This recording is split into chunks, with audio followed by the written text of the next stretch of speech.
الحمد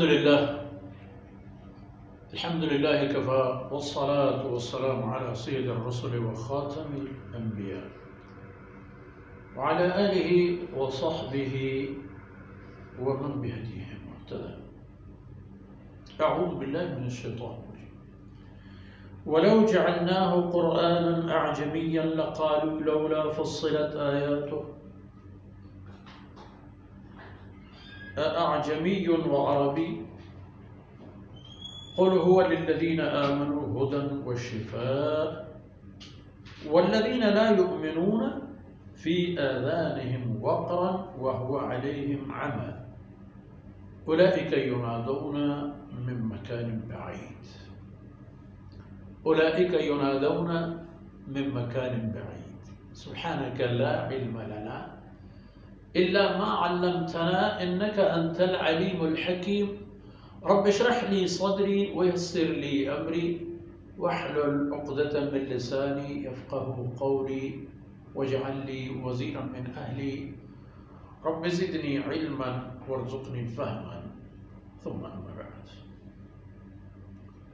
گرامی قدر بھائیوں، بہنوں اور پیارے بچوں،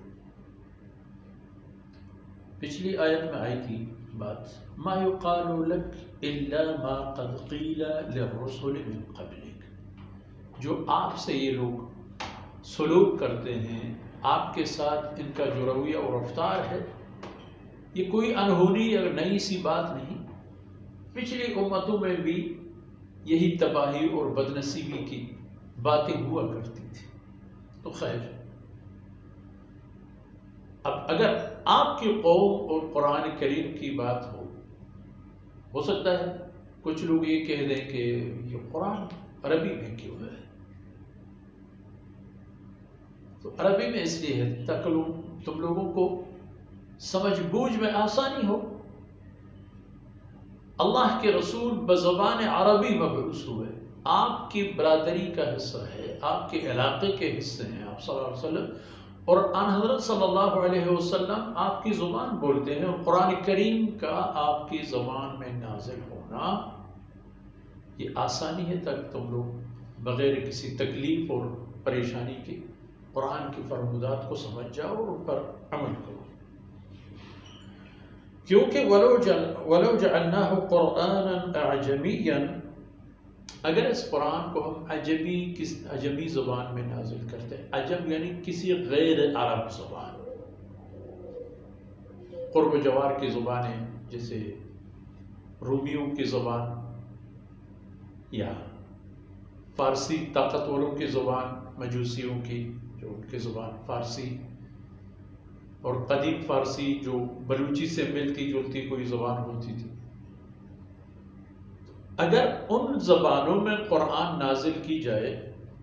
نازل ہو جاتی تو تم لوگ کہا کرتے تھے کہ لولا فصلت آیات، کیوں قرآن کسی ایسی زبان میں نازل نہیں ہوئی کہ جس کی تفصیل جاننا ہمارے لیے آسان ہو جاتا. ہم تو عجم نہیں ہیں، عرب ہیں، ہم وہی بات سمجھ جاتے ہیں جو عربی زبان میں بولی جائے. اعجمی وعربی، کتاب عجمی زبان میں اور رسول اور امت عربی زبان میں، یہ کیسی یہ کون سی بات ہوئی، یہ کیسا معاملہ آیا؟ کتاب عجمی، رسول عربی، قوم عربی. آپ جواب میں فرما دیں یہ سبب ہے کہ قرآن کو عربی میں نازل فرمایا گیا کہ قرآن کے اولین مدعو اور مخاطب تم لوگ، قریش، اہل مکہ اور اطراف نجد اور جزیرۃ العرب، یہ ہیں قرآن کے پہلے مخاطبین، قرآن کی پہلے بات سننے والے یہی لوگ. اب قرآن کی فرمودات اور احکامات آپ لوگوں کو آگے لے جانے ہیں، جس طرح وہ لے جائیں. حضرت صلی اللہ علیہ وسلم کے حضرات صحابہ کرام میں غیر عرب بھی ہیں لیکن بہت کم، اکثریت عربوں کی ہے، چاہے ان کا تعلق حضرات انصار رضوان اللہ علیہم اجمعین سے ہو یا حضرات مہاجرین رضوان اللہ علیہم اجمعین۔ قل هو للذین آمنوا هدى وشفاء، آپ فرمائیے کہ کوئی چند باتیں نہیں ہیں خالی خولی سی، یہ اہل ایمان کے لیے ہدایت ہے، رستہ دکھانے والی کتاب، امامت اور قیادت کرنے والی کتاب ہے یہ اہل ایمان، وشفاء، اور ان کے لیے شفا بھی ہے شرک سے، کفر سے، حسد اور کینہ سے اور ان ناپسندیدہ خواص اور صفات سے شفا ہے کہ جن کے ذریعے سے انسان اگر اپنے آپ کو نہ روکے تو تباہ ہو جاتا ہے، شرک اس کی آخرت تباہ کر دیتا ہے، جبکہ کفر، کینہ، حسد، نفرت اور اسی طرح کی چیزیں اس کی دنیا تباہ کر دیتی ہیں، کوئی معمولی باتیں تھوڑی ہیں یہ سب۔ شفا بھی ہے اور ہدایت بھی ہے، اور جو لوگ اہل ایمان نہیں ہیں، والذین لا یؤمنون، جو ایمان لانے والے نہیں ہیں قرآن پر، تو ان کا قرآن کریم سے معاملہ یہ ہے فی آذانہم وقر، قرآن سے متعلق ان کے کانوں پر بہرا پن کا پردہ لگا ہوا ہوتا ہے،